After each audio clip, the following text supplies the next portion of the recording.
Assalamualaikum warahmatullahi wabarakatuh. Oke, sebelum kita mulai ceritanya, bantu tekan tombol like dan berkomentar juga. Oke, guys. Bab 2966 sampai bab 2970. Berangkat dengan helikoptermu. Marvin memandang Steve dengan bingung dan bertanya kepadanya, "Kemana helikoptermu bisa membawaku?" Steve dengan cepat berkata, "Jangkauannya sekitar 300 mil. Selama ia bisa terbang, Anda bisa pergi." Setelah itu, dia menambahkan, "Saya hanya meminta seseorang untuk memberitahu pilot untuk bersiap lepas landas. Anda bisa berangkat kapan saja." Ye Chen bertanya kepadanya, "Kemana Anda berencana pergi ketika Anda meminta pilot untuk bersiap lepas landas?" Steve dengan cepat menjawab, "Saya berencana meminta putra saya Royce untuk kembali dan memeriksa situasi di rumah, melihat kemajuan orang lain saat ini, dan menanyakan berita." Ye Chen berkata dengan tenang, "Anda membiarkan putra Anda kembali daripada membiarkannya keluar dari area blokade. Bagaimana Anda bisa yakin bahwa helikopter Anda dapat masuk dan keluar dari area blokade?" Steve berkata tanpa sadar, "Saya pewaris pertama keluarga Rothschild, helikopter saya pasti bisa masuk dan keluar. Tidak ada yang akan menghentikan saya." Ye Chen sedikit tersenyum, "Apakah seseorang akan menghentikanmu? Kamu akan tahu setelah mencobanya." Setelah itu, Marvin berkata kepada Hank, "Kamu temani Master Royce naik helikopter dan terbang langsung keluar area blokade untuk melihat apakah ada yang menghalanginya. Jika tidak, kamu akan langsung terbang kembali. Jika ada, kamu gunakan saja alasan Master Royce ingin menguji kekuatan pengatur lalu lintas udara." Ketika Royce mendengar bahwa dia akan diizinkan meninggalkan tempat ini dengan helikopter, dia langsung menghela nafas lega, seolah-olah dia selamat dari bencana. Yang dia pikirkan adalah selama dia diizinkan terbang, selama helikopter yang dia tumpangi dicegat, dia bisa meminta bantuan pihak lain, dan dia akan bisa melarikan diri. Tapi kata-kata Ye Chen selanjutnya menghancurkan keberuntungannya seketika. Ye Chen memandang Hank dan berkata dengan tenang, "Ingat, jika Master Royce berani meminta bantuan siapapun, atau mencoba meninggalkan Anda sendirian pada tahap apapun, Anda harus menembaknya tanpa ragu-ragu. Ingatlah untuk membidik kepalanya, dan mencoba untuk buka kepalanya dengan satu tembakan." Hank berkata tanpa berpikir, "Tuan, jangan khawatir, selama dia mempermainkannya, saya akan menyingkirkannya secepat mungkin." Royce menjadi pucat karena ketakutan. Dia tahu betul bahwa status Hank dalam keluarga Rothschild sangat tinggi. Lagi pula, dia adalah pengawal paling terpercaya dan jenderal paling terpercaya dari lelaki tua itu. Ini juga berarti bahwa Hank dapat membawa senjata secara normal ketika dia berada di sekitar anggota keluarga Rothschild. Jika saya meminta bantuan seseorang saat itu, kemungkinan besar saya akan ditembak oleh Hank sebelum saya selesai berbicara. Ye Chen meminta Hank untuk kembali bersamanya dan mengawasi seluruh proses. Dengan identitas Hank, tidak ada yang berani menembaknya secara langsung. Ini juga berarti bahwa meskipun dia meminta bantuan, orang yang dimintai bantuan tidak akan bisa terlebih dahulu kesempatan, maka jika Hank benar-benar ingin membunuhnya, itu akan mudah. Dengan cara ini, dia tidak akan bisa melarikan diri, tidak peduli apakah pesawatnya akan dicegat atau tidak, dia harus kembali ke sini dengan patuh. Tepat ketika Royce merasa tertekan, Ye Chen memandang Steve di sampingnya dan berkata dengan dingin, "Dengarkan baik-baik, jika putra Anda berani melakukan trik apapun, dia tidak hanya akan dibunuh, tetapi Anda juga tidak akan selamat. Saya tahu namun..." Steve tidak berani ragu sama sekali, dan mengangguk cepat, Saya tahu. Kali ini, Walkie-talkie Heng datang dengan laporan dari bawahannya. Bos, saya sudah menghubungi perusahaan penyedia listrik. Sirkuit rusak parah. Sirkuit di seberang sungai terputus. Tidak mungkin cukup terorganisir tenaga manusia untuk memperbaikinya malam ini. Harus menunggu paling cepat sampai subuh besok. Apakah menurut Anda perlu bagi kami untuk membawa truk pemasok listrik? Heng segera melihat ke arah Ye Chen, menunggu instruksi Ye Chen, dan Ye Chen berkata, katakan pada mereka untuk tidak mengerahkan truk catu daya malam ini. Karena pihak lain telah memutus sirkuit, itu membuktikan bahwa mereka akan mengambil tindakan. Sekarang mobilisasi truk pemasok listrik tidak dapat memuaskan dahaga orang-orang di sekitar. Jadi kalian semua harus sangat waspada dan mengawasi keluarga Zhou. Dan kalian tidak boleh menganggap entengnya. Heng dengan cepat menyampaikan kata-kata asli Ye Chen kepada anak buahnya tanpa berpikir. Pihak lain berkata dengan hormat, baik bos, saya mengerti. Ye Chen tahu bahwa ada ratusan orang di sini yang sedang menatap Zhou Manor. Dia bisa menyelinap ke Zhou Manor dengan tenang, tetapi tidak mungkin baginya untuk diam-diam pergi ke gerbang Zhou Manor dan kemudian berjalan keluar dari batu, di hadapan semua orang, singa itu merampas bangunan harta karun 4 penjuru. Terlebih lagi, masih belum diketahui apakah dia bisa membawa pergi si Fang Baozu. Jika dia menggunakan cara kekerasan untuk memaksa keluar dari area terlarang dengan si Fang Baozu, tidak ada yang bisa menghentikannya. Itu dia. Identitasnya juga akan terungkap. Saat ini, masalah besar perpecahan dinasti Qing belum terpecahkan. Jika dia terungkap ke keluarga Rothschild, dia hanya akan mendapatkan lebih banyak daripada kerugiannya. Oleh karena itu, Ye Chen tetap ingin mencari cara yang simen mungkin. Selama dia bisa dengan tenang membawa si Fang Baozu kembali ke Tiongkok, dia akan memenuhi instruksi Zhou Liangyun kepadanya. Masih ada sekitar 3 jam sebelum fajar, dan Ye Chen memutuskan untuk melihat apakah rute helikopter memungkinkan. 10 menit kemudian, helikopter Steve lepas landas dari halaman belakang villa. Meskipun helikopter tugas berat yang mewah ini dapat mengangkut lebih dari 20 orang, hanya ada 2 orang di kabin mewah yang besar saat ini, Heng dan Royce. Ye Chen hanya duduk di sofa di kamar, memandang Steve dalam kegelapan, dan bertanya, sebagai pewaris pertama keluarga Rothschild, mengapa Anda sendiri yang melakukan hal seperti ini? Steve penuh dengan kepahitan dan berkata dengan ekspresi pahit, kamu tidak tahu sesuatu.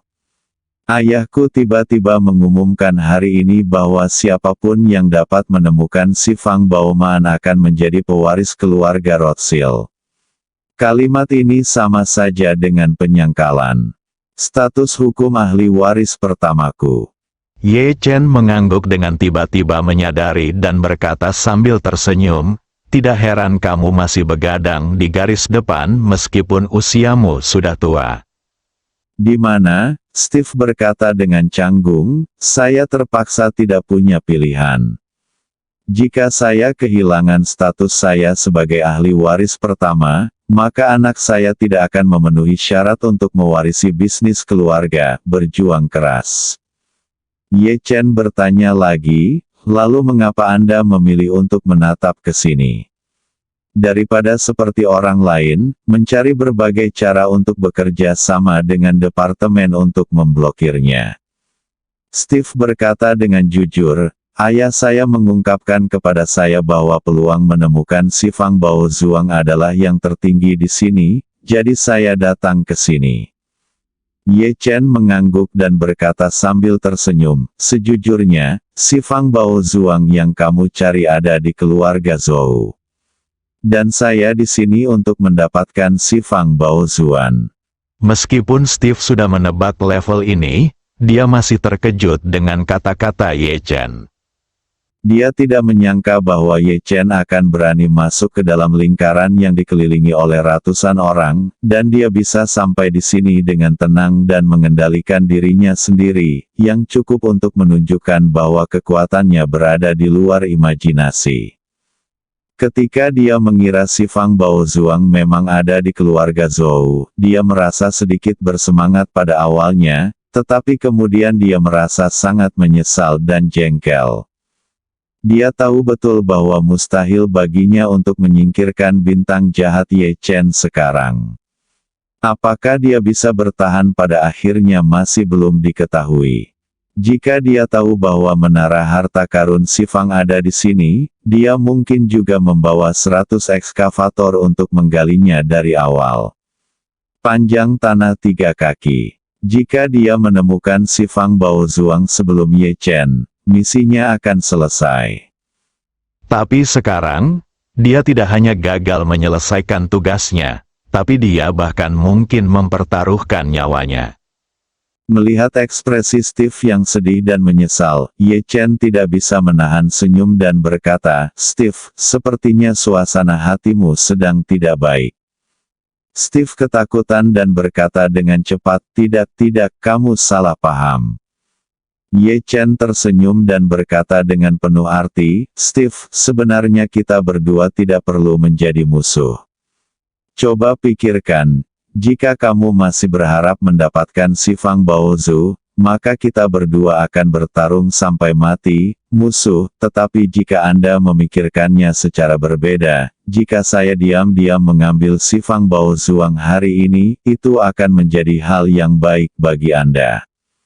Bagus. Steve sedikit tertegun sejenak, karena terlalu gugup, kemampuan berpikir dan kecepatan penilaiannya menurun drastis dibandingkan dengan keadaan normal.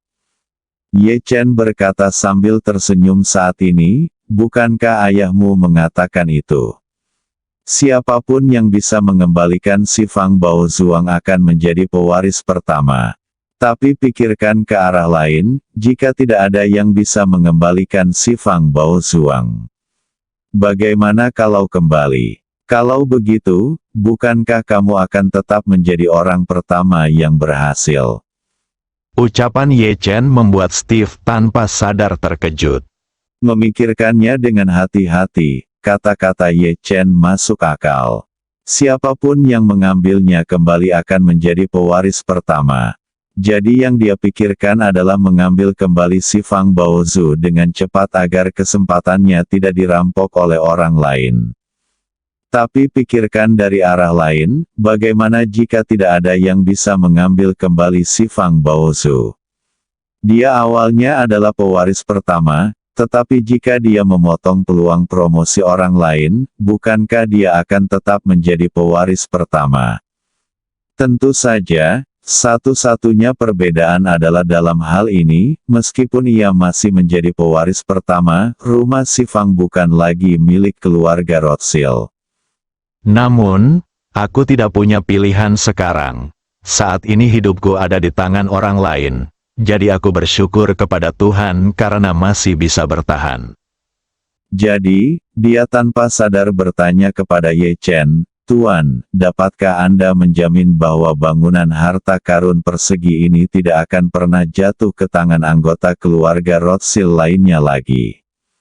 Ye Chen sedikit mengernyit dan bertanya dengan suara dingin, "Kamu terlalu banyak menggunakan kata jaminan, kan? Kualifikasi apa yang kamu miliki agar aku bisa menjaminmu?" Steve buru-buru meminta maaf. Maafkan saya. Bukan itu maksud saya. Mohon jangan salah paham. Ye Chen bertanya dengan agresif. Lalu apa maksudmu? Steve segera menyeka keringat dingin di dahinya dan berkata dengan ragu-ragu, Aku hanya ingin tahu, apa rencanamu dengan si Fang Baozuang?" Ye Chen meliriknya dan berkata dengan tenang, "Kamu merampok si Fang Baozu dari Tiongkok. Jadi yang harus saya lakukan adalah mengembalikannya ke pemilik aslinya, mengembalikannya utuh ke Zhao, dan kembali ke Tiongkok." Mengatakan itu, Ye Chen memandang Steve dan berkata, "Jadi Anda tidak perlu terlalu khawatir. selama gedung harta karun Xifang kembali ke Tiongkok, Tiongkok secara alami akan melindunginya dengan baik dan tidak akan pernah membiarkan harta nasional ini pergi lagi. Tanah Tiongkok. Ketika Steve mendengar ini, dia merasa lega, dan senyuman tak terkendali muncul di bibirnya. Dia terus menggosok tangannya dengan gembira dan bergumam, "Bagus sekali, sungguh luar biasa." Ye Chen bertanya padanya sambil tersenyum, "Apa bagusnya itu?" Steve dengan cepat berkata, "Xifang Baozu ini berasal dari Tiongkok, jadi akan lebih baik jika bisa dikembalikan ke Tiongkok." Ye Chen bertanya lagi, "Ayahmu selalu bermimpi bahwa Xifang Baozuang dapat kembali ke keluarga Rothschildmu. Mengapa kamu tidak berpikiran sama dengannya?" Steve mengira Ye Chen sedang menguji dirinya sendiri dan memintanya untuk mengungkapkan sikapnya, jadi dia segera berkata dengan sikap yang benar, "Tuan, sejujurnya, pikiran ayah saya masih penuh dengan pikiran kekuatan besar. Dia merasakan itu bagaimana mungkinkah sesuatu yang dia rampas adalah miliknya. Kita berada dalam masyarakat yang beradab sekarang. Bangunan harta karun berbentuk persegi ini dulunya memiliki asal-usul yang salah. Sekarang wajar baginya untuk mengembalikannya ke pemilik aslinya. Saya, sebagai pribadi, menerimanya semua itu. Dalam pendidikan hukum modern, masih ada rasa keadilan." Ye Chen mengangguk puas dan bertanya kepadanya, "Jadi Anda bersedia membantu saya membawa Xifang Baozu kembali ke Tiongkok, meskipun Anda adalah pewaris pertama keluarga Rothschild, meskipun ayah Anda adalah penerus keluarga Rothschild, pemimpin klan sangat berharap Xifang Baozuan dapat kembali ke keluarga Rothschild, dan Anda masih bersedia melawan keinginannya dan membantu saya memfasilitasi masalah ini, bukan?" Steve mengangguk dengan berat tanpa ragu-ragu, mengepalkan tinjunya ke udara dan memukulnya dengan keras, dan berkata dengan keras dan tegas, "Ya. Benar." Setelah mengatakan itu, Steve segera berbisik dengan nada yang sangat rendah hati, "Tetapi Tuan, saya punya permintaan kecil. Saya harap Anda menyetujuinya." Ye Chen berkata dengan tenang, "Ceritakan padaku dulu." Steve buru-buru berkata, "Saya harap setelah Tuan membawa Xifang Baozu kembali ke Tiongkok, dia tidak akan mengungkapkan percakapan kita malam ini kepada dunia." Ye Chen berpura-pura tercerahkan dan tersenyum, "Oh, saya mengerti, kamu takut ayahmu akan menyelesaikan masalah denganmu." "Ya," Steve berkata sambil tersenyum meminta maaf, "saya akan membantu Anda membawa Xifang Baozu kembali ke Tiongkok, dan Anda akan membantu saya menjaga rahasianya. Semua orang akan senang, bagaimana menurut Anda?" Ye Chen tersenyum tipis, "Jika ayahmu tahu bahwa kamu membantu orang luar mengangkut Xifang Baozu keluar dari Amerika Serikat untuk mengamankan posisimu sebagai pewaris pertama, dia pasti akan sangat marah, bukan?" Lebih dari sekedar marah. Steve menghela nafas, "Aku takut dia akan membunuhku. Kamu tidak tahu, dia menganggap Xifang Baozuang dengan sangat serius. Di matanya, satu-satunya hal di dunia ini yang lebih indah daripada Xifang Baozuang adalah yang terpenting mungkin nyawanya sendiri. Selain itu, tidak ada lagi yang lebih penting dari Xifang Baozu." Ye Chen mengangguk. "Kalau begitu, mari kita bicara tentang kerjasama." Steve dengan cepat berkata, "Tuan, tolong beritahu saya, selama itu masih dalam kemampuan saya akan melakukan yang terbaik." Ye Chen berkata, "Saya dapat mengampuni Anda dan nyawa putra Anda. Tetapi Anda harus menemukan cara untuk mengirim saya dan Xifang Baozuang keluar dari Amerika Serikat.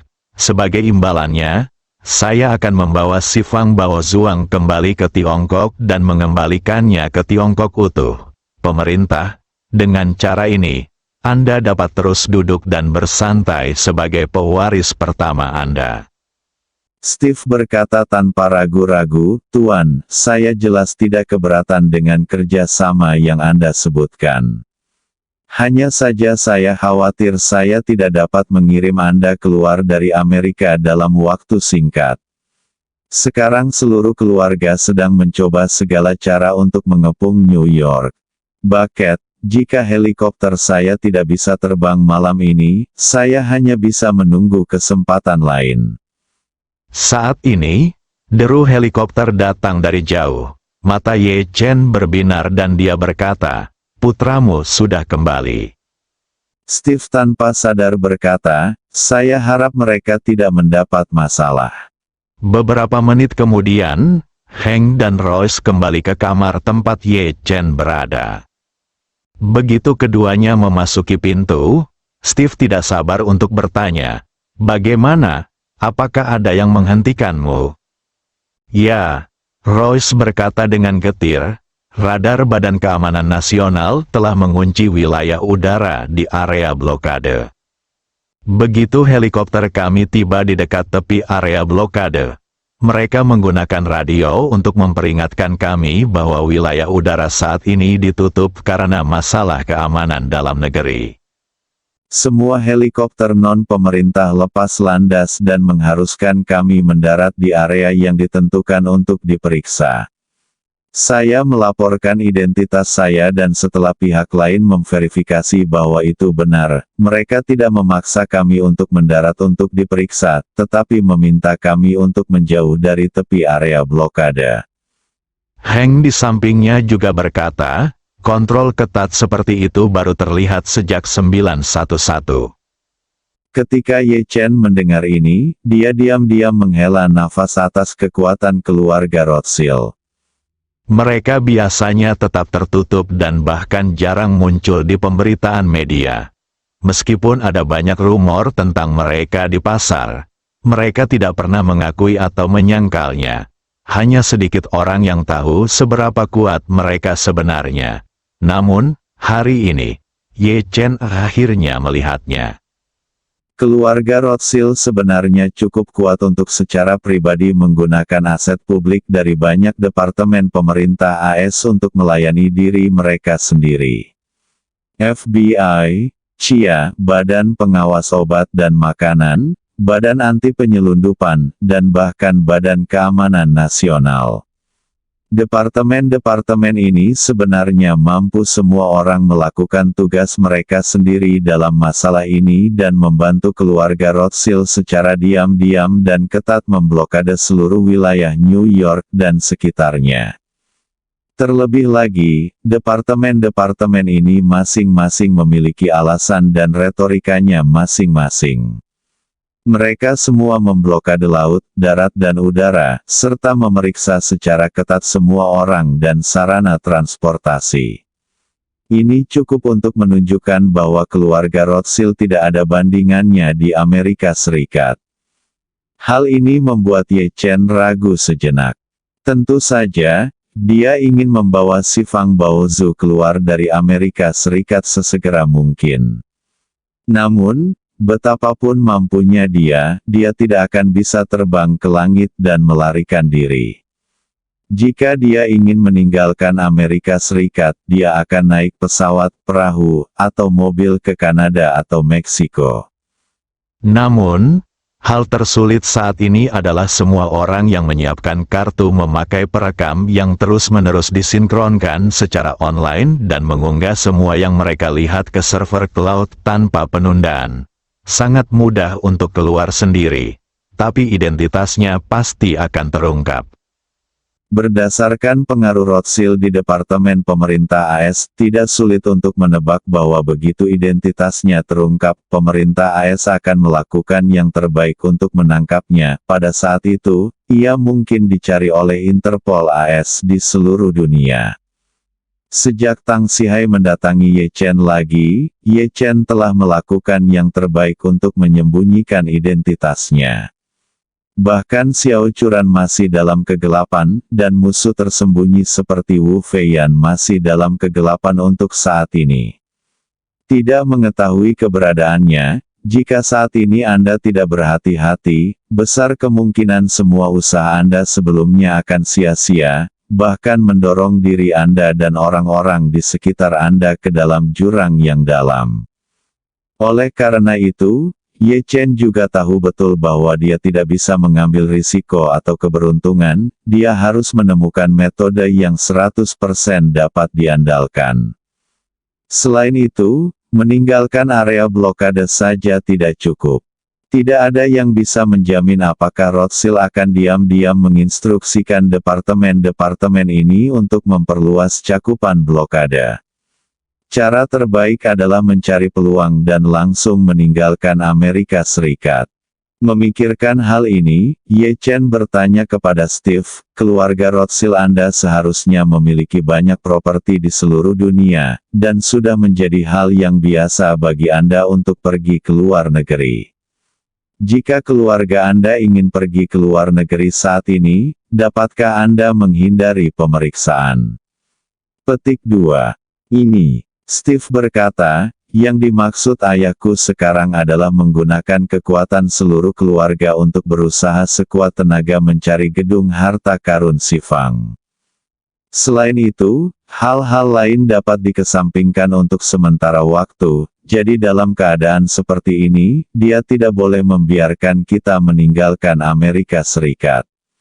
Tak hanya itu, banyak anggota keluarga inti di luar negeri juga sudah mulai kembali ke Amerika.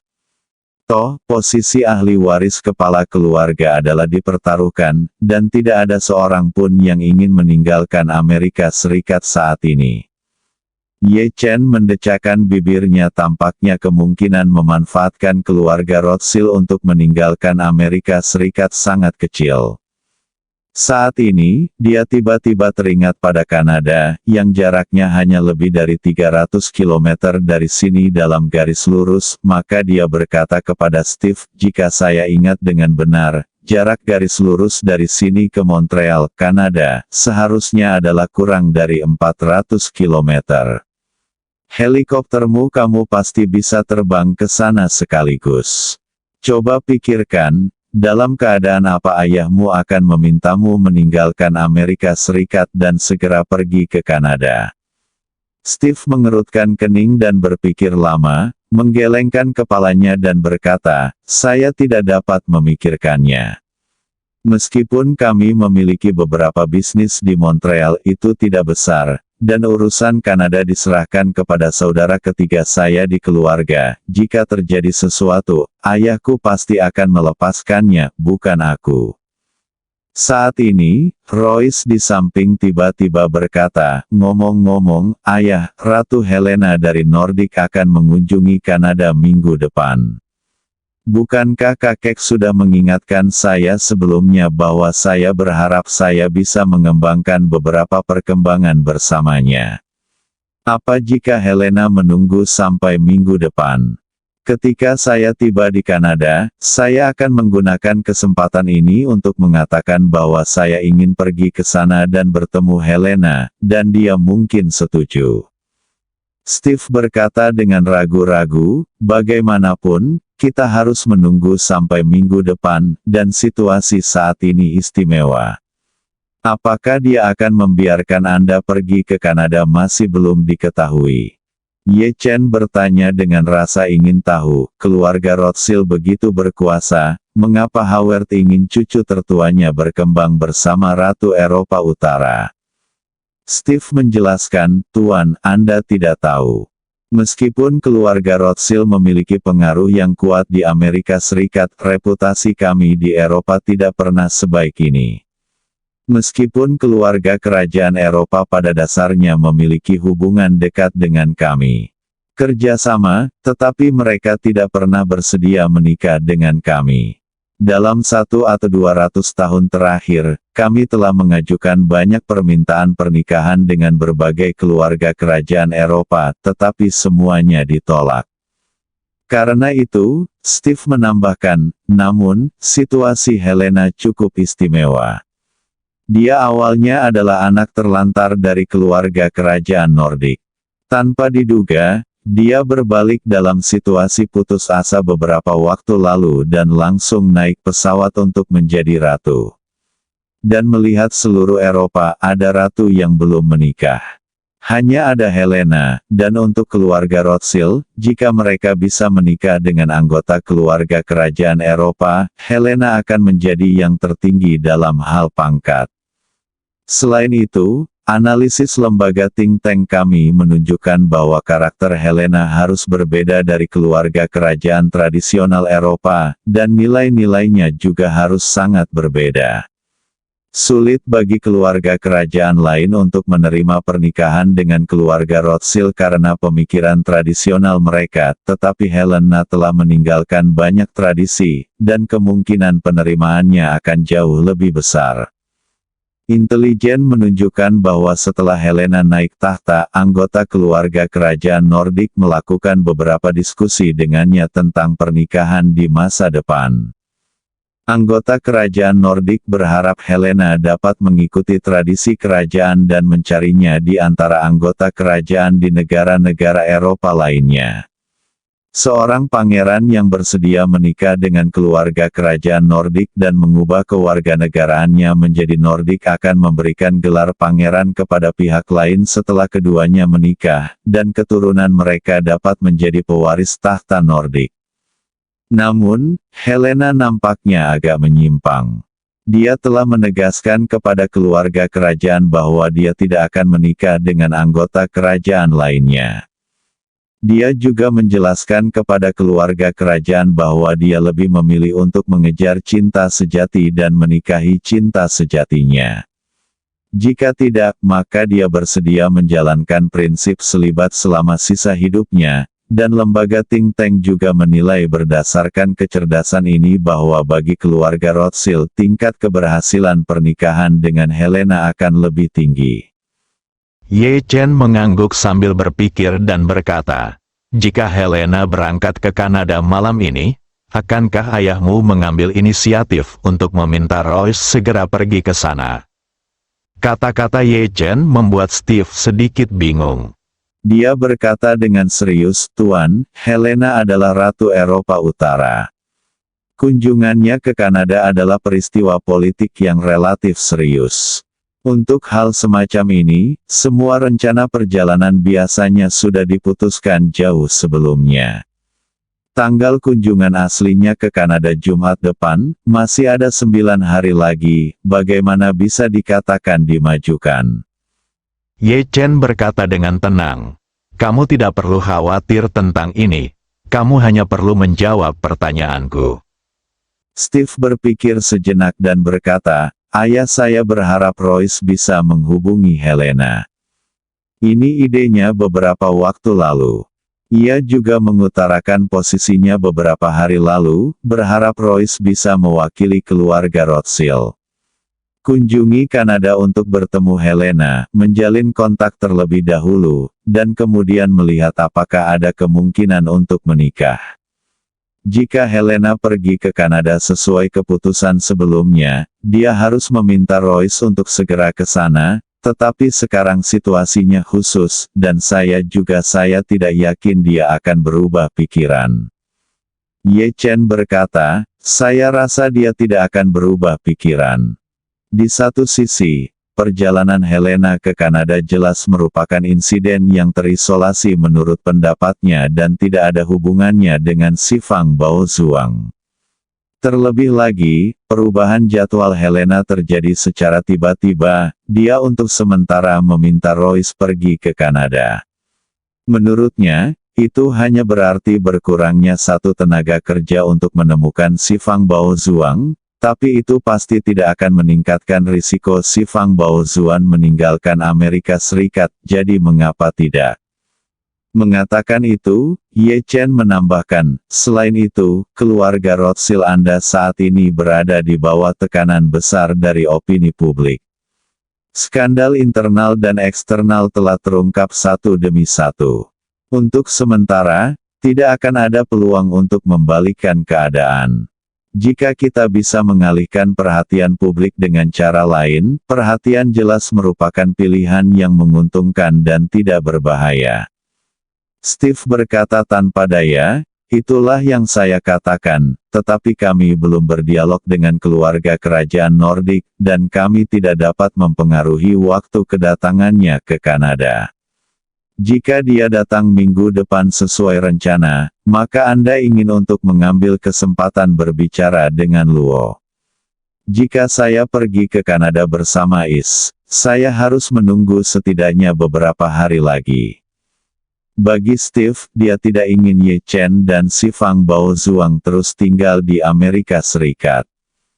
Si Fang Baozuang adalah bom waktu, selama berada di Amerika Serikat dan tidak berada di tangan kita, kita akan selalu terancam olehnya. Apalagi dia kini berada di tangan Ye Chen. Jika dia tidak pergi selama sehari, nyawa dan keselamatannya akan terus terancam. Apalagi, meski dia yakin Ye Chen pasti mengetahui secara spesifik keberadaan si Fang Baozu, He tidak mempunyai kemampuan merebut makanan dari mulut harimau. Oleh karena itu, dari aspek apapun, dia berharap Ye Chen segera meninggalkan Amerika Serikat bersama si Fang Baozuan. Namun, harapan tetaplah harapan dan fakta adalah fakta. Faktanya adalah aku ingin Ye Chen pergi lebih awal, tetapi tidak mungkin Helena datang lebih awal, dan aku tidak ingin Ye Chen tinggal di sini menunggu Helena datang, karena dalam hal ini, selama 9 hari ketika Helena tidak tiba di Kanada, He dan putranya hanya bisa menjadi sandera di tangan Ye Chen, yang selalu berisiko. Jadi, dia berkata kepada Ye Chen dengan wajah malu, "Tuan, jangan lihat aset dan kekuatan keluarga kerajaan Nordik. Aset mereka bahkan tidak sebanding dengan perusahaan teknologi menengah di Silicon Valley, tapi mereka punya modal politik yang cukup. Helena meski masih muda, ia tetaplah ratu suatu negara.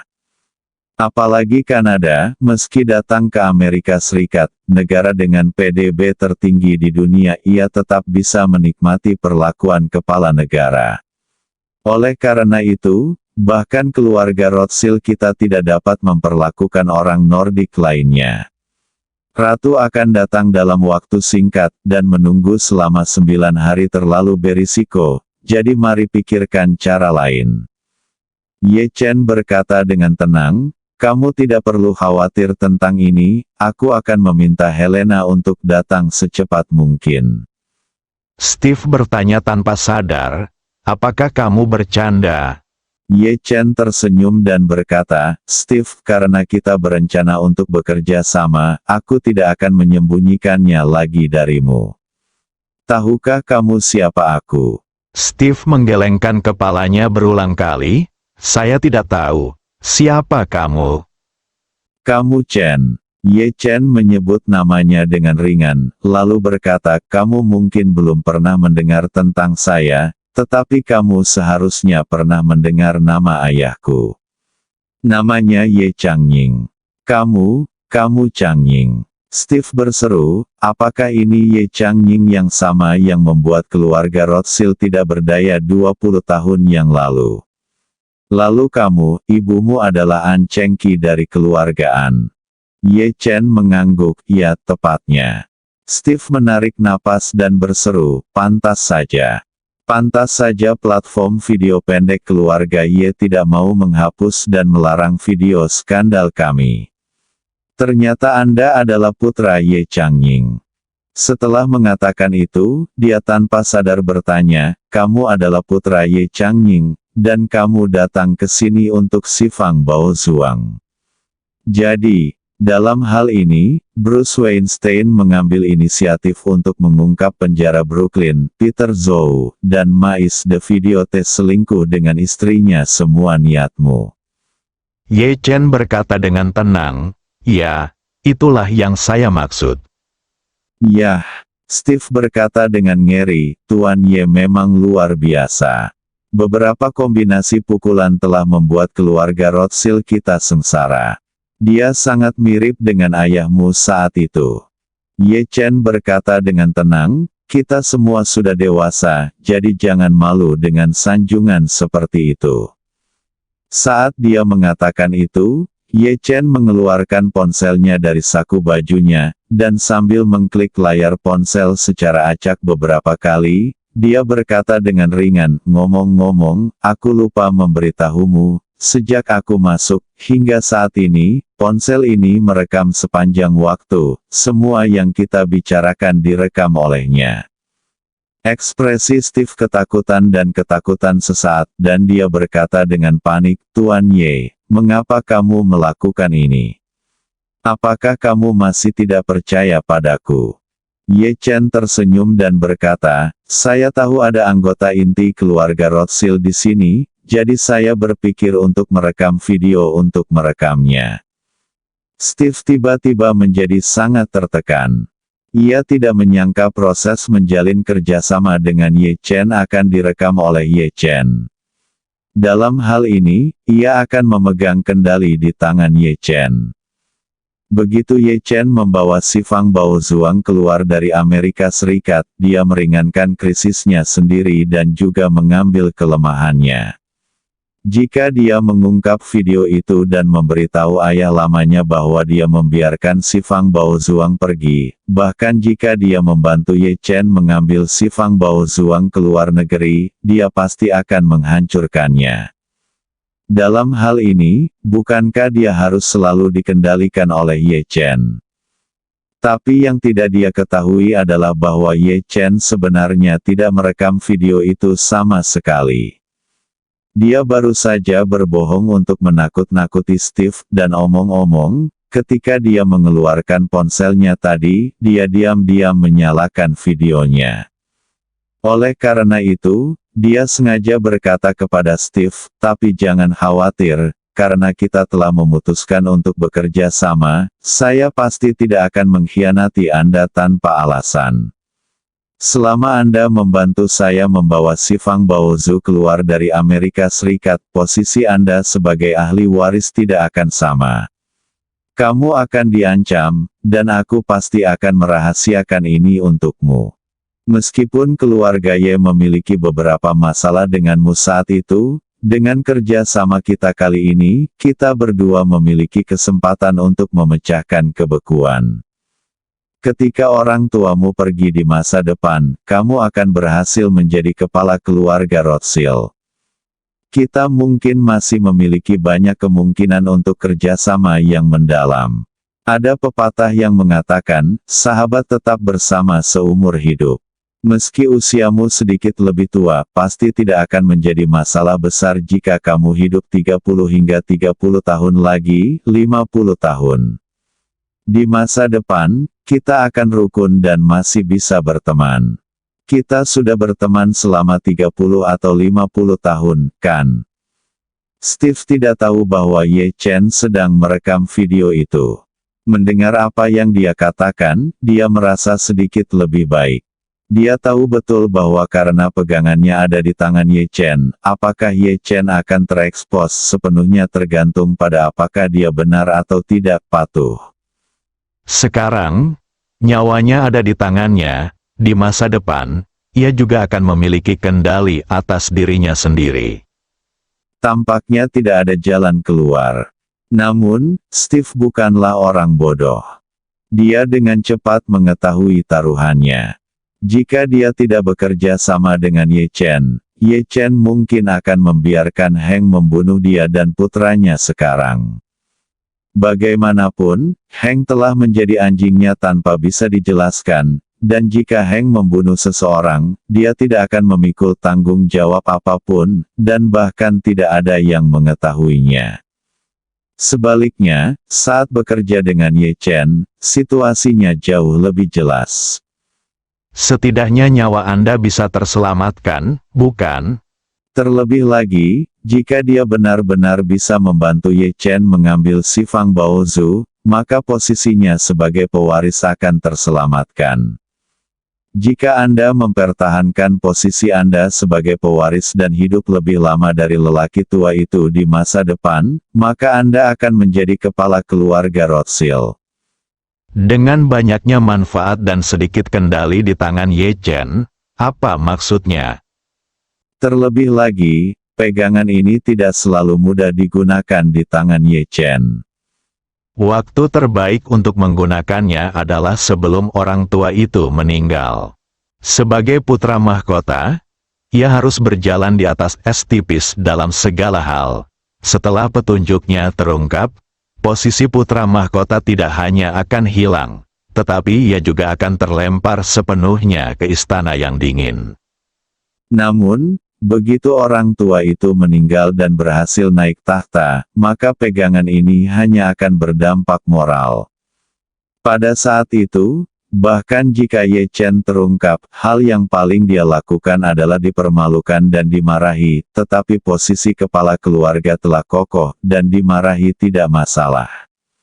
Setelah memikirkan hal ini, dia tidak lagi ragu-ragu, dan segera menyatakan kesetiaannya kepada Ye Chen. Tuan Ye, jangan khawatir, saya akan berjuang untuk hidup saya, dan saya akan membantu Anda membawa si Fang Baozu kembali ke Tiongkok.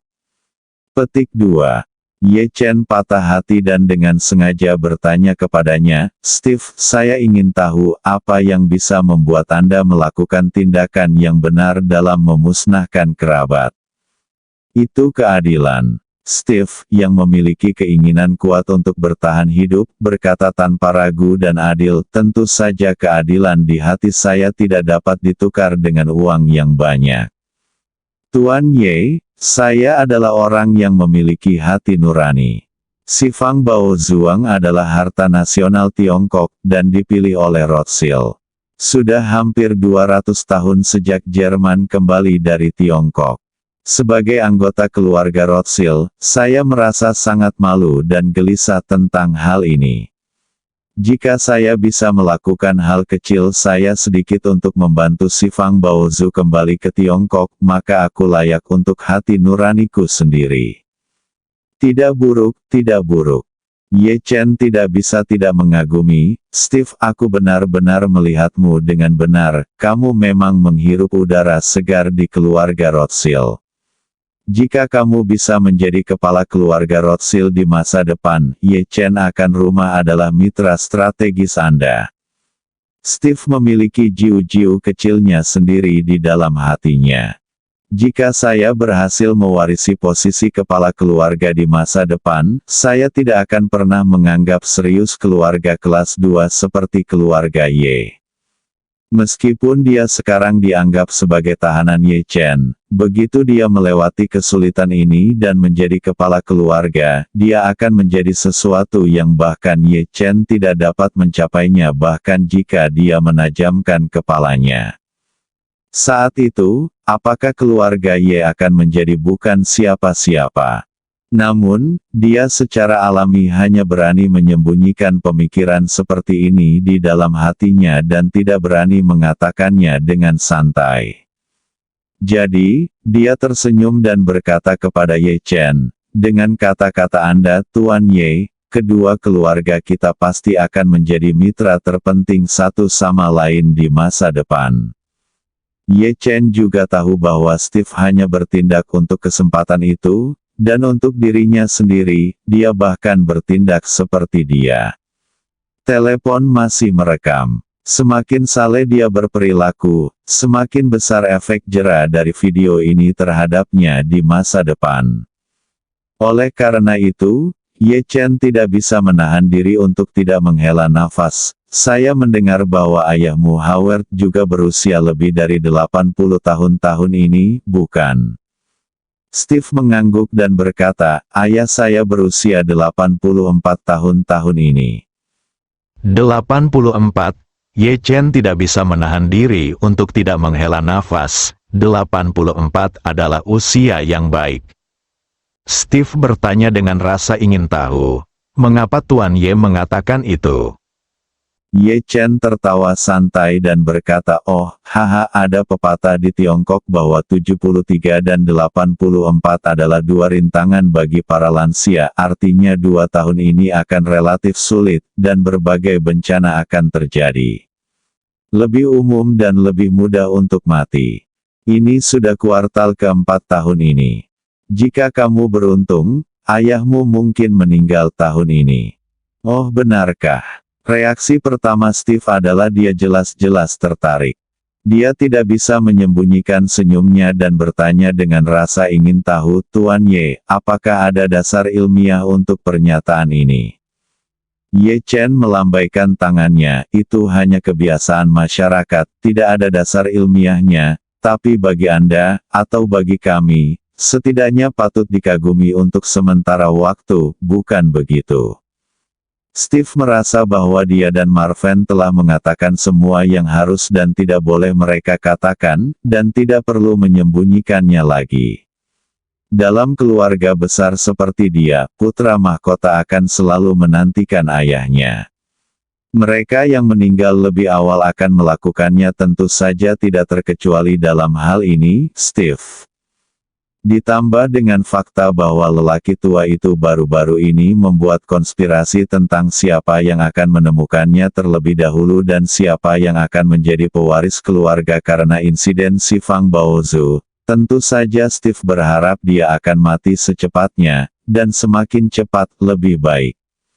Kata-kata Ye Chen menyentuh hatinya, jadi dia merasa sedikit malu dan berkata dengan semangat, "Kalau begitu, mari kita pinjam kata-kata baik Tuan Ye." Ye Chen mengangguk dan berkata sambil tersenyum, "Mari kita berharap bersama, berharap bersama." Setelah mengatakan itu, keduanya tertawa terbahak-bahak secara bersamaan. Ye Chen berkata dengan sedikit penyesalan, "Oh, alangkah baiknya jika kita bisa menikmati segelas sampanye untuk merayakannya saat ini."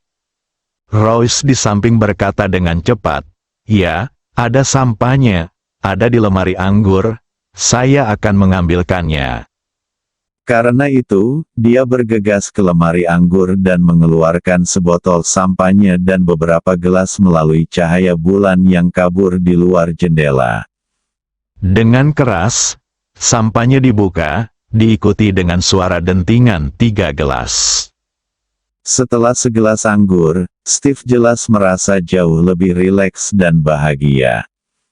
Jadi, dia mulai berinisiatif untuk peduli dengan urusan si Fang Baozuan, dan bertanya kepada Ye Chen, "Tuan Ye, Anda baru saja mengatakan bahwa alangkah baiknya jika Helena datang ke Kanada malam ini.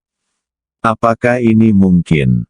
Ye Chen tersenyum dan berkata, "Tentu saja mungkin, saya akan mengaturnya." Setelah itu, Ye Chen menyelesaikan syuting video dan langsung menelepon Helena. Ada perbedaan waktu 6 jam antara Eropa Utara dan New York. Kita berada di Eropa Utara, lebih jauh ke timur, 6 jam lebih awal dari New York, meski di New York belum subuh, namun di Eropa Utara sudah pagi. Helena sedang menyusun rencana perjalanannya untuk beberapa hari ke depan dengan kepala pelayan keluarga kerajaan ketika dia tiba-tiba menerima telepon dari Ye Chen, dan dia langsung terguncang. Dia tidak sabar untuk mendorong pengurus rumah tangga menjauh, dan kemudian dengan senang hati menjawab panggilan Ye Chen. Suaranya sama menariknya dengan cinta pertama seorang gadis, dan dia berkata dengan penuh semangat, "Halo Tuan Ye." Ketika dia mendengar suara Helena yang agak bersemangat, Ye Chen tidak bisa menahan diri untuk tidak merasakan riak di hatinya. Dia tersenyum dan bertanya, "Helena, bagaimana kabarmu akhir-akhir ini?" "Cukup bagus," Helena berkata tanpa ragu. "Semuanya baik-baik saja, kecuali keluarga kerajaan agak menyebalkan ketika mereka mengomel setiap hari. Tapi ini semua adalah hal kecil."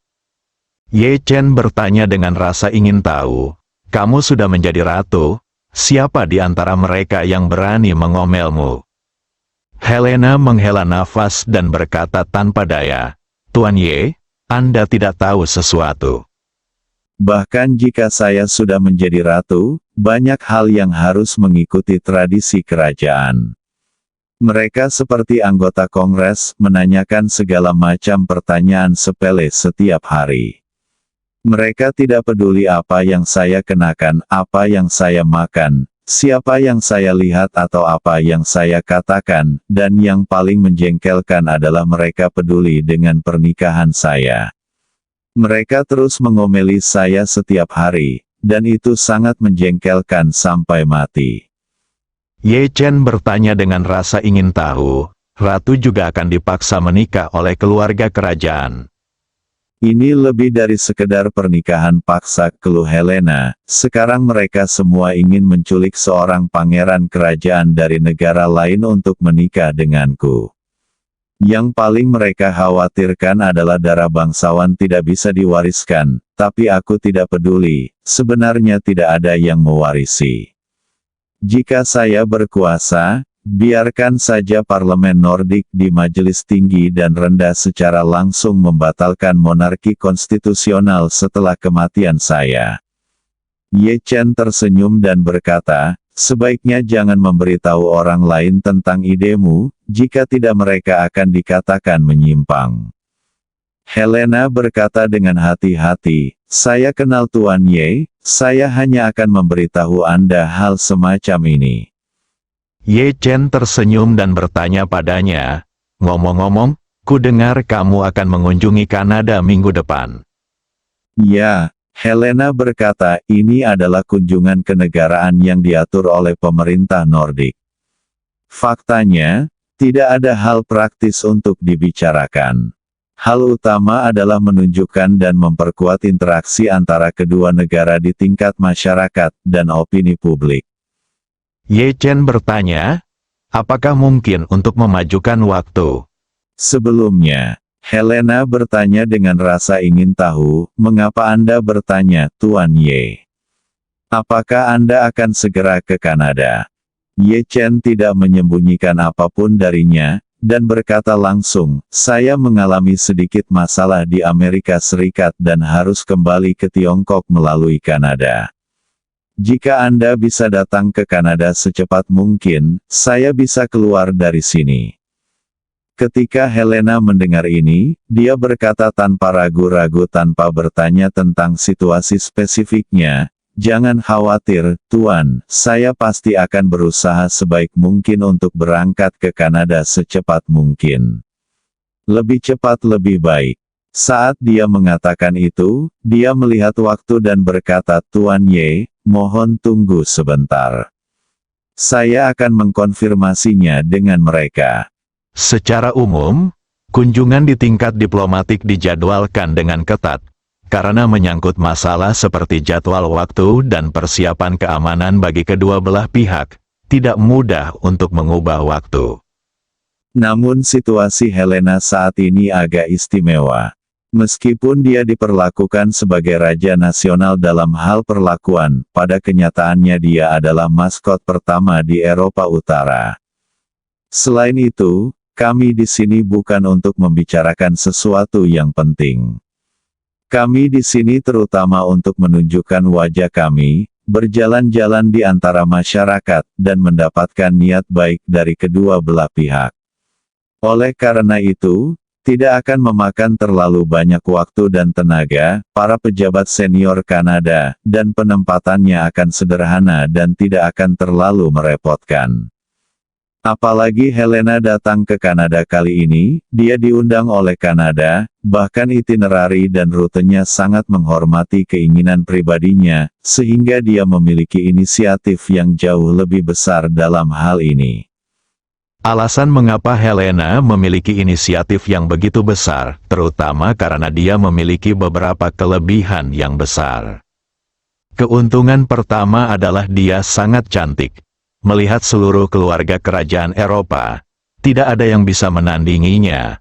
Bahkan Dewi tercantik di Hollywood di masa lalu, dia tidak kalah dengan siapapun. Keunggulan kedua adalah ia masih muda, penuh energi positif, serta memiliki temperamen yang sehat dan cerah. Melihat kalangan selebritis Eropa dan Amerika, siapa sih yang tak punya sedikit sejarah kelam?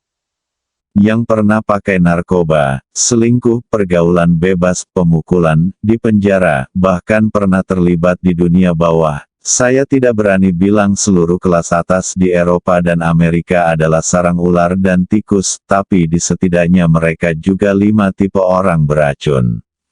Semuanya. Tapi Helena berbeda. Dia dilahirkan dalam keluarga kerajaan dan menerima pendidikan bangsawan ketika dia masih muda. Ketika orang lain mencapai usia pemberontak dan mulai melecehkannya, orang tuanya meninggal satu demi satu, jadi dia harus berhati-hati untuk memenangkan hadiah terbatas, posisi dalam keluarga kerajaan yang kejam ruang hidup. Ini juga berarti bahwa dia belum pernah melalui tahap pemberontakan. Ketika putri-putri lainnya berada dalam fase pemberontakan, mereka semua berkencan, pergi ke klub malam, merokok, atau bahkan mengonsumsi ganja, tetapi Helena adalah satu-satunya yang tidak memiliki kebiasaan hamil apapun, dan dia masih sempurna bahkan sampai hari ini. Citra energi positif yang begitu sempurna bahkan dapat bertahan dari pengawasan para pembela HAM yang bertele-tele. Gadis seperti itu sangat jarang apalagi di keluarga kerajaan, bahkan di masyarakat kelas atas di Eropa dan Amerika, sehingga Helena sangat dicintai oleh penggemar dari segala usia. Tak perlu dikatakan lagi, orang-orang muda seperti dia, orang parubaya, dan orang tua juga menyukainya.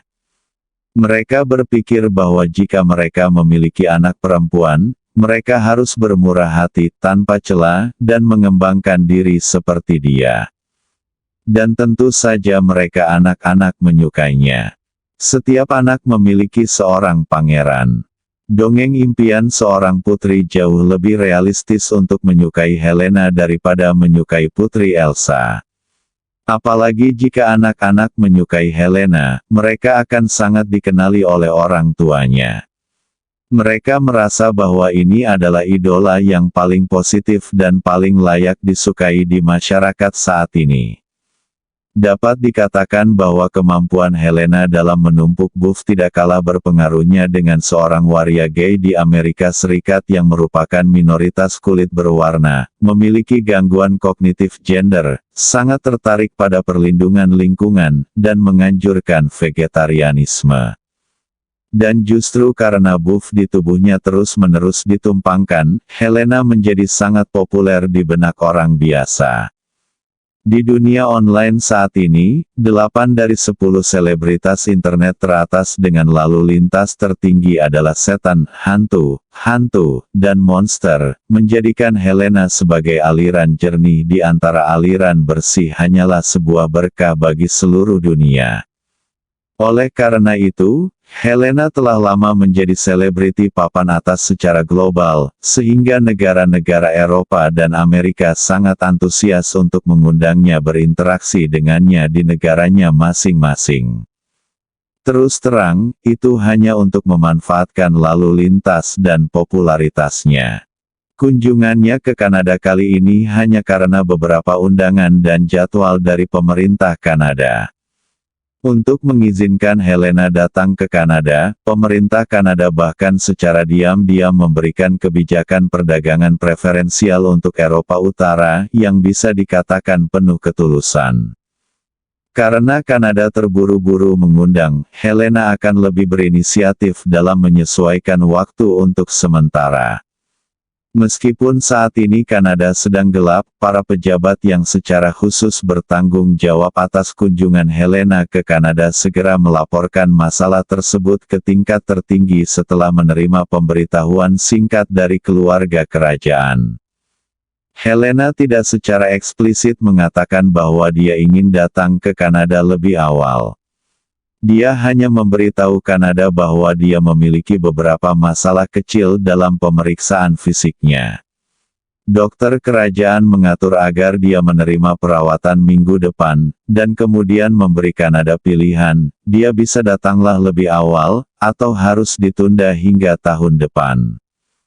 Pihak Kanada tentu saja tidak mau melewatkan kesempatan bagus ini untuk mendapatkan trafik dan mendapatkan dukungan, jadi setelah berdiskusi singkat, mereka langsung menyetujui permintaan Helena untuk mengubah waktu. Jadi, Helena segera menelepon Ye Chen kembali. Begitu panggilan masuk, dia dengan bersemangat berkata kepada Ye Chen, "Tuan Ye, saya telah berkomunikasi dengan pemerintah Kanada, dan mereka menyetujui permintaan saya untuk berkunjung terlebih dahulu. Dalam 3 jam, pada jam 7 pagi waktu setempat di Kanada, keluarga kerajaan Nordik dan pemerintah Kanada akan mengumumkannya ke dunia luar pada waktu yang bersamaan. Ye Chen sangat gembira dan segera bertanya padanya, lalu kapan kamu akan berangkat ke Kanada? Helena berkata dengan penuh semangat, saya sudah meminta kru untuk bersiap. Keluarga kerajaan dan diplomat masih melakukan persiapan yang relevan. Kita bisa lepas landas paling cepat dalam 4 jam. Ye Chen segera menghela nafas lega dan berterima kasih. Terima kasih Helena, kamu sangat membantuku kali ini. Rencana perjalanan Helena akan diumumkan secara resmi dalam beberapa jam. Hal berikutnya yang harus dilihat adalah apakah Howard Rothschild akan membiarkan cucu tertuanya Royce bergegas ke sana.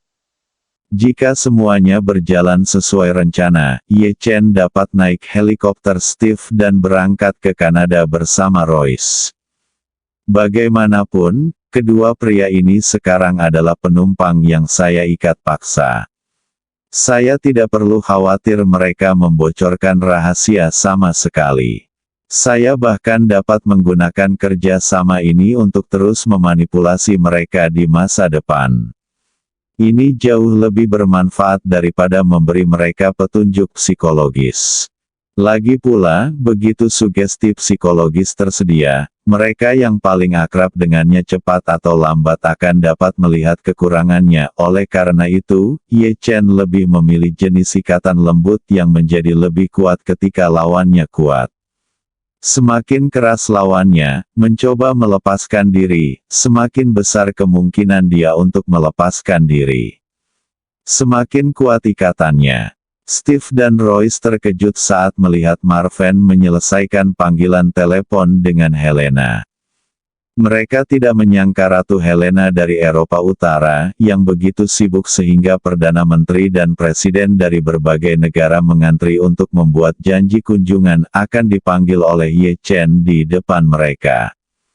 Melihat keterkejutan di mata mereka, Marvin menunjuk ke arah Royce dan berkata kepada Steve, ketika berita tentang kunjungan awal Helena ke Kanada dirilis, jika Howard tidak mengizinkan putra Anda pergi ke Kanada, saya akan menanyakan satu-satunya pertanyaan kepada Anda. Petik 2. Steve buru-buru berkata, Tuan Ye, yakinlah orang tua itu lebih memperhatikan masalah ini daripada saya. Saat dia berbicara, dia melanjutkan, Anda tidak tahu bahwa keluarga Rothschild kami memiliki keinginan yang telah kami kerjakan selama bertahun-tahun tetapi tidak pernah dapat kami wujudkan dalam 2 atau 300 tahun terakhir, yaitu untuk menikah dengan keluarga kerajaan Eropa. Meskipun Helena sangat terkenal, keluarga kerajaan Nordik selalu mengalami kesulitan keuangan dan penduduknya tidak cukup sejahtera. Situasi keseluruhannya sangat suram. Seperti beberapa selebritas internet yang sangat terkenal di internet tetapi bergantung pada orang lain. Meskipun mereka populer, mereka tidak punya cukup uang. Saya tidak punya banyak uang, jadi saya harus meminjam uang dari bos saya untuk membeli rumah. Orang tua itu menganggap situasi ini paling menguntungkan kita, karena keluarga kerajaan di Eropa semuanya sama. Selama mereka punya sedikit uang, bangsawan akan lebih tinggi dari siapapun, tidak punya cukup darah. Mereka sangat mulia, tapi mereka bahkan tidak melihatnya. Kita ingin menikah dengan mereka, tapi meski mereka rakus akan uang kita, mereka juga membenci kita karena tidak cukup mulia. Hanya ketika mereka dalam masalah dan bahkan tidak dapat mempertahankan penampilan dasar aristokrat mereka barulah keluarga chaebol seperti kita memiliki kesempatan. Ye Chen mengangguk dan berkata dengan tenang, analisis Anda memang masuk akal, tetapi apakah situasi sebenarnya seperti ini? Kami akan segera mengetahuinya. Saat dia berbicara, dia melihat keluar jendela. Saat ini, langit di luar sudah gelap. Malam sebelum fajar lebih gelap dibandingkan tengah malam. Ye Chen merasa sudah waktunya untuk mengambil si Fang Baozu. Terlepas dari apakah Howard akan membiarkan Royce pergi ke Kanada, dia harus mendapatkan si Fang Baozuang terlebih dahulu. Namun saat ini terdapat ratusan orang di luar yang sedang menatap ke arah Zhou Manor. Cara mendapatkan si Fang Baozu secara diam-diam memerlukan pertimbangan yang matang. Setelah berpikir sejenak, Ye Chen memandang Heng di sampingnya dan berkata, Heng, akan segera ada pergerakan di villa keluarga Zhou. Lalu beritahu semua orang bahwa seseorang mungkin telah memasuki keluarga Zhou melalui jalan rahasia, sehingga semua orang bisakah orang-orang segera masuk untuk menangkapnya, dan kita tidak boleh membiarkan dia melarikan diri bersama gedung harta karun si Fang. Heng bertanya dengan bingung, Tuan Ye, bagaimana Anda tahu akan ada pergerakan di villa keluarga Zhou? Ye Chen berkata dengan tenang, saya pasti akan melakukannya jika saya mengatakan saya bisa. Heng berkata cepat, baik Tuan Ye, saya mengerti. Ye Chen menginstruksikan, setelah Anda memberi perintah, saya akan keluar dulu. Kemudian Anda akan mengawasi dua Tuan Rothschild di sini. Begitu mereka mencoba melarikan diri atau meninggalkan pengawasan Anda akan langsung bunuh mereka. Apakah Anda mengerti?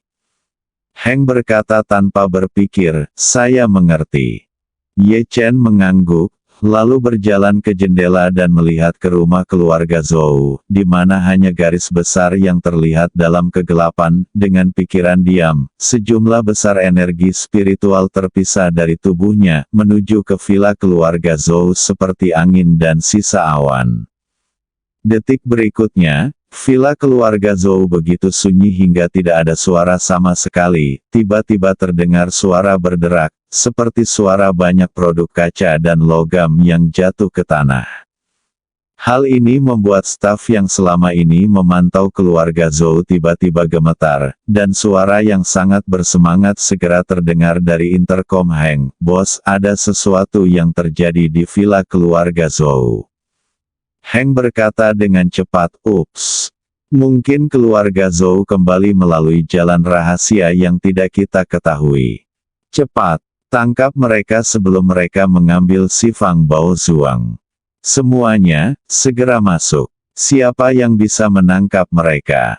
Hadiah sebesar 10 juta dolar AS akan diberikan kepada siapapun yang dapat tinggal di dalamnya. Siapapun yang dapat menemukan gedung harta karun si Fang akan diberi hadiah 100 juta dolar AS. Begitu kata-kata ini keluar, hampir semua orang menjadi gila, keluar dari tempat persembunyian mereka dan bergegas ke Zhou Manor seperti anjing gila. Meskipun mereka bekerja untuk keluarga Rothschild, mereka bukanlah talenta kelas atas. Gaji tahunan mereka umumnya hanya beberapa ratus ribu dolar AS. Gaji tahunan beberapa posisi kelas bawah hanya selusin atau 200 ribu dolar AS. Sekarang tiba-tiba ada orang yang berpenghasilan ribuan dolar. Peluang bernilai puluhan ribu bahkan ratusan juta dolar ada di depan kita. Siapapun yang berubah pasti gila. Terlebih lagi, ini bukan karena mereka meninggalkan postingannya tanpa izin, tapi karena Heng memberi isyarat kepada mereka, sehingga mereka semua tahu di dalam hati bahwa saat ini, mereka sedang berlomba untuk melihat siapa yang bisa berlari lebih cepat. Siapapun yang bisa berlari paling depan mempunyai peluang terbesar. Jika Anda tidak memegang erat-erat, Anda bahkan tidak akan memiliki kesempatan untuk melihat orang lain menghitung uang. Oleh karena itu, orang-orang ini semua berlari mati-matian menuju bagian dalam villa keluarga Zhou, karena takut kesempatannya dirampas. Ketika orang-orang ini bergegas ke rumah Zhou seperti orang gila, Ye Chen menoleh untuk melihat ke arah Heng dan berkata dengan dingin, mulailah dari mereka berdua. Tidak ada yang diizinkan untuk melihat keluar jendela. Heng segera berkata, baik Tuan Ye. Setelah itu, pistol diangkat dan diarahkan ke Steve dan putranya. Ye Chen memanfaatkan malam itu dan melompat keluar jendela, mengikuti kerumunan dan bergegas menuju Zhou Manor. Namun, Ye Chen berbeda dari yang lain. Karena pergerakan sebelumnya datang dari dalam villa, mereka semua bergegas menuju villa utama di tengah istana keluarga Zhou. Hanya Ye Chen yang segera berhenti ketika dia sampai di gerbang istana Zhou. Dia membagi energi spiritual menjadi 2 saluran dan menyebarkannya. Satu saluran energi spiritual menyebar untuk memastikan tidak ada yang memperhatikannya. Saluran energi spiritual lainnya langsung bergabung menjadi 2 singa batu besar dan perkasa di pintu masuk dari istana. Segera, Ye Chen menemukan kompartemen tersembunyi di dalam salah satu singa batu. Kompartemen tersembunyi ini terletak di dasar singa batu. Dapat dikatakan bahwa seluruh singa batu itu seperti penutup, menutupi kompartemen tersembunyi ini dengan rapat. Kecuali jika peralatan pendeteksi yang sangat profesional digunakan, mustahil untuk menemukannya. Hal yang luar biasa tentang masalah ini adalah intuisi dan pemikiran keluarga Rothschild dan semua staf memberitahu mereka bahwa jika benda ini ada di keluarga Zhou, itu harus berada dalam lingkup rumah keluarga Zhou, dan ruang lingkup keluarga Zhou, rumah keluarga itu di dalam gerbang dan tembok keluarga Zhou. Tapi gerbang rumah keluarga Zhou dilewati oleh intuisi mereka. Mereka secara naluriah percaya bahwa barang-barang yang disembunyikan di rumah harus berada di tempat paling tersembunyi di dalam rumah, bukan di depan pintu. Oleh karena itu, dari awal hingga akhir, keluarga Rothschild tidak melakukan pengujian apapun di luar gerbang. Halaman, khususnya villa, sudah berkali-kali terdeteksi oleh mereka dengan menggunakan berbagai peralatan. Apa yang dilakukan Zhou Liangyun adalah melakukan yang sebaliknya. Jika tidak, dimanapun dia menyembunyikan si Fang Baozuang di rumahnya, keluarga Rothschild pasti akan menemukannya. Adapun kapan mengetahuinya, itu hanya masalah waktu atau segera. Masalah lambat. Jadi, tanpa ragu-ragu, Ye Chen berjalan cepat menuju singa batu, mentransfer energi spiritualnya ke lengan kanannya, dan akhirnya mengangkat singa batu itu dengan satu tangan. Kompartemen rahasia pangkalan tiba-tiba terlihat di depannya, dan di dalamnya ada kotak kayu rosewood yang sangat indah. Ye Chen tahu bahwa yang disimpan di dalam kotak kayu ini adalah si Fang Baobang dan kata pengantar Sutra 9 Misteri. Bersambung.